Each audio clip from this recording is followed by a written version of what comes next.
Joseph A. Holmes Safety Association, founded in 1916, and the Holmes Safety Association, created 10 years later in 1926, perpetuate the ideals and beliefs of Joseph A. Holmes, the first director of the U.S. Bureau of Mines. Considered by many to be the originator of the slogan, Safety First, and dubbed the founding father of modern mine safety, Holmes was a lifelong advocate of mine safety. Holmes firmly believed that the safety of the nation's miners was too important an issue to be ignored or compromised. His ideas and accomplishments were to have a great impact upon standards for both associations, as well as for federal and state agencies. In December of 1907, following the worst 3 weeks in the history of the nation's mining industry, when more than 700 miners were killed in 4 separate mine explosions, Holmes set a personal goal to work toward creating a safer workplace for miners. This came none too soon, in light of the fact that one of these tragedies was the Monongah disaster, which saw 362 miners perish in a massive mine explosion. In fact, from 1906 through 1910, the industry experienced 84 major mine explosions and fires that took the lives of almost 2,400 miners. While serving as the chief of the technological branch of the Geological Survey, Holmes became convinced the problems of miner safety and the waste of the nation's natural resources were too great to be addressed by a government agency concerned with other subjects. Mainly through his personal efforts, the Bureau of Mines was created in 1910. It should come as no surprise that Holmes was named the first director of the Bureau and that he wasted little time in addressing what he felt was a major issue in miner safety. In late October of 1911, he conducted an experiment to prove the devastating effects of a coal dust explosion. He later stated, "The great value of this experiment was in demonstrating the fact that ordinary bituminous or soft coal dust will explode from a charge of black powder badly placed in a mine, and that poisonous gases are given off from such an explosion in sufficient quantities to suffocate and poison any person in the mine." Holmes concentrated on preventing mine disasters and implementing programs to train miners in first aid. During his tenure at the Bureau, he worked to develop guidelines and procedures for first aid. In his opinion, having a corps of trained persons in first aid could not only provide care and assistance for the injured, but could even save lives of critically injured miners who might die without prompt medical attention. But Holmes' greatest achievement was probably in the area of emergency response.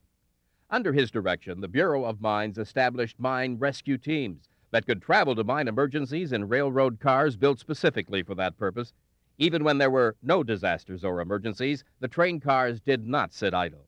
Rescue teams used them to travel about the country, providing instruction in first aid and mine rescue training. Many coal companies were to benefit from the service as they followed suit in developing their own in-house mine rescue teams. Trained and outfitted with oxygen-breathing apparatus similar to the Bureau's own teams, the private teams would aid in saving the lives of many miners. Although Joseph Holmes worked tirelessly to make the mines of the United States safer, his health quickly deteriorated. In July of 1915, only 5 short years after being named director of the Bureau, he succumbed to tuberculosis. Less than 1 year after his death, 24 of the nation's leading technical, mining, and allied organizations met with the hope of carrying on Holmes' ideals regarding accident reduction in mining and its allied industries.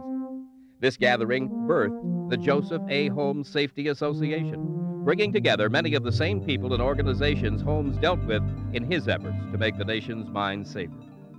The American Institute of Mining Engineers, the American Mining Congress, the Mine Inspectors Institute, and the United Mine Workers of America were just a few of these organizations. On March 4, 1916, the association held its first formal meeting in Washington, D.C. Its goal was to bring safety in the mining industry to the forefront of the public eye and to stimulate safety by giving annual safety awards. It was envisioned that these awards would be presented for safety accomplishments, acts of heroism, and service. However, with World War I raging and any extra money being channeled to relief efforts, fundraising was out of the question.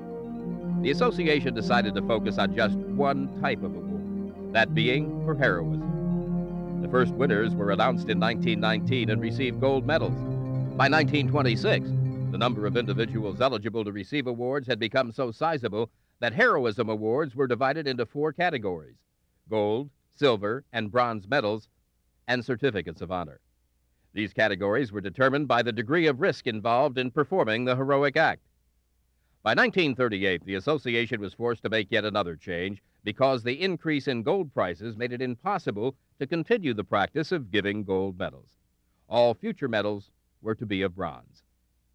In 1927, the awards program was expanded to include the recognition of outstanding safety achievement. From the start, the number of awards increased annually. The success of the program, according to a 1940 publication by the U.S. Bureau of Mines, was due in part to the interest by mining companies in earning recognition for safety accomplishments.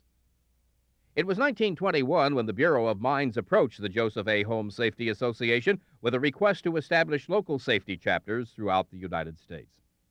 According to the Bureau, these chapters would promote first aid and sanitation in the mining industry, while at the same time stimulating the growth of the association. It was pointed out that instructors for the Bureau already had trained thousands of miners across the country in mine rescue and first aid, and many communities had formed their own local safety societies. However, the need was apparent for a group that could coordinate the movement, and the Bureau wanted the association to fill this key role. Several members of the association saw this as a real opportunity to rejuvenate and promote their association. They also believed local chapters could and would arouse interest in safety issues at the nation's mines. At its 1921 annual meeting, the association adopted a resolution creating local safety chapters. These chapters would be expected to conduct monthly meetings that emphasized expanded first aid training, accident prevention, and improvement of health conditions. Although the main objective of the local chapters was to promote safety, members were soon tired of treating imaginary wounds and interest began to dwindle. It became obvious that if the new chapters were to remain active, many special events would have to be planned. The end result was the creation of the Holmes Safety Association, a new self-governing body, at the March 5, 1926 annual meeting. This organization would coordinate and direct the activity of the Holmes Safety chapters. The new association consisted of a national council, state councils, district councils, and local chapters. On the local level, federal and state officials, company personnel, and miners interact and share ideas and thoughts on safety issues. The willingness to share ideas and compare safety achievements served as an incentive for members to attend meetings. The miners who were active in mine rescue were another driving force behind the formation of local chapters. Their personal experiences, coupled with their desire to improve mine conditions, made them quite aggressive in their pursuit of safety. Although significant strides were being made to reduce the number of mine disasters, the 1907 Monongah explosion, the 1909 Cherry mine fire, the 1928 Mather No. 3 explosion, and the Orient No. 2 explosion years later in 1951 were vivid reminders of the dangers that continued to exist. To many in the nation's coal fields, the Holmes Safety Association represented the only concerted effort to reduce such disasters. By the 1950s and 60s, interest in the Holmes chapters began to diminish. If not for the efforts of one Bill Hoover, Secretary-Treasurer of the association, many of the Holmes Safety Association chapters may not have survived. But Hoover made his presence known, and in the minds of many carried the association during this period. When I think of the Holmes Safety Association back in years past, to me, Holmes Safety Association was Bill Hoover. Bill Hoover would come into the coal field. He would go from mine to mine. He would push. He pushed mine safety. He pushed the Holmes Safety Association. In my opinion, Bill Hoover was the Holmes Safety Association for many years. Beginning with the 1995 annual meeting, the association began presenting in his honor the Bill Hoover Lifetime Achievement Award. Another individual who played a key role in establishing chapters and councils was Ivel Van Horn. An MSHA education and training specialist out of the Denver office, Van Horn was dedicated to promoting the association to the coal and metal non-metal operations in the West. Van Horn passed away unexpectedly in July of 1991. Members from several Western District Councils felt his impact on the association should be honored. Starting at the 1993 annual meeting, a traveling trophy was presented to the individual who best represented Van Horn's desire to promote the Holmes Safety Association. The Ivel Van Horn Outstanding Activity Award would not only recognize the recipient, but would also honor Van Horn's memory. Both the Bill Hoover and the Ivor Van Horn Awards are presented in conjunction with already established awards for the Man and Woman of the Year. It should be pointed out that while early efforts of association members focused on organizing chapters at underground mines in the East and Midwest, these same members realized that their organization was not exclusively for underground coal mining, but included all the nation's mineral industries. A vow was made to focus on mineral industries that previously had been neglected.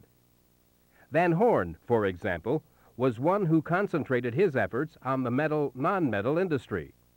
Phelps Dodge and Santa Fe Pacific Gold Corporation were two companies that established Holmes chapters. Another area long neglected was within the coal industry.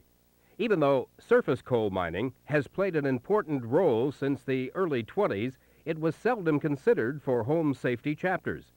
However, this would no longer be the case. With the increase in importance of Western mining, the Home Safety Association concentrated on expanding into this region. With nearly 80 years under its belt in the areas of safety promotion and government relations, it was now time for the two associations to tackle new challenges. Yet, what could the two associations do? Noting the rising cost of college education and the difficulty many students were experiencing financially, the members decided upon annual scholarships for students pursuing degrees in a mine safety and health field. These awards will be presented each year at the association's annual. A trust fund has been established, and future individual and corporate contributions will be totaled to determine the amount of the scholarship awards. Looking back at the life of Joseph A. Holmes, one could say that as an engineer, geologist, instructor, and administrator, he was a man with many interests. But he certainly concentrated on improving mine safety. Today, thanks to the work of the Joseph A. Holmes Safety Association and the Home Safety Associations, his goals continue to be met. The contributions of the two associations have had a positive impact on the health and safety of the nation's mining industry. These organizations have provided an opportunity for labor, management, state and federal governments, and mining vendors to work together to achieve a common end, a safer workplace for the nation's miners.